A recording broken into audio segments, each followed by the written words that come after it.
Hey folks, how you doing today? Listen, this is one of my favorite buildings. This is a 12 by 24 utility that we're looking at. It's been designed to make a great workspace. This utility building makes great storage space. It features a 7-foot tall ramp for easy access for anything from a zero-turn mower, ATV, golf cart, or anything to a rolling toolbox. This one's in white. It's got a black roof and trim, but we can get them in any size and any color. Let's take a look inside the building. First, I want you to notice the latch. There's two of them, one on each side of the door that you can lock with a padlock for good security. Just bring it on down. There's an extension here.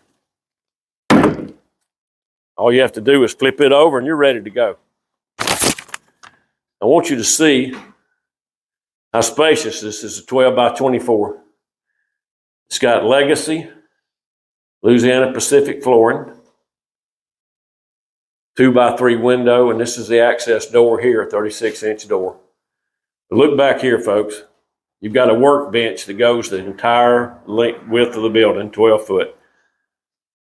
You've got pegboard that's above that to hang all your gadgets and tools, keep you good and organized, and below that's even more storage space. Listen, folks, you need to call any questions concerning this building. We have periodic special sales or repos that may be available, and currently there is a sale in effect, but it can end any time, so please call about the current discount that can save you money. And again, I want to remind you that we can get this in any size to fit your budget, all the way from a 12 by 12 up to a 16 by 50. So give us a call, folks.